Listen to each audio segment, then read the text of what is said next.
Weymouth. And we're going to go out with a tracker, a GPS tracker, on our boat. And we're basically going to go and see who can go the fastest without breaking anything. This is the anemometer that's on the harbour wall, so it's showing us how windy it is. It's very windy. It's currently 34 knots average. And I want to try and hit 20 knots of boat speed. That's my ultimate goal. If you hit 20 knots on laser, you do pretty well. So yeah, this is a bit of a battle between Micky and I today to see who can be the fastest sailor. We think broad reach is the fastest angle, so here from the Sailing Academy towards Weymouth town, heading pretty much straight north.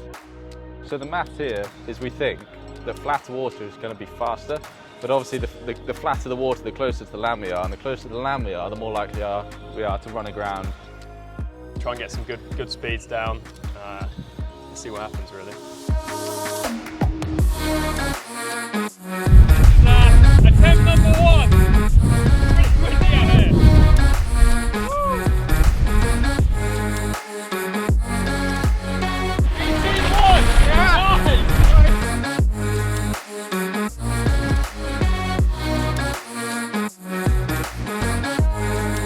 Our last run just got a huge gust.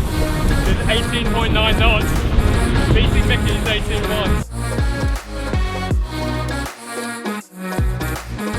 It actually got a bit windier, so when we launched it was showing 34 knots on the wall. It's now showing 37 knots. You can see it got windy the whole time around. It started raining. To be honest, it got a bit ridiculous.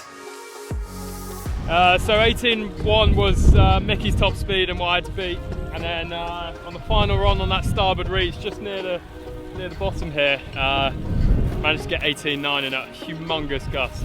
To be honest, I don't remember any of it because I couldn't see anything. There was so much spray. But then I saw the sail go up. I was like, yes! It was good fun. Pretty windy out there.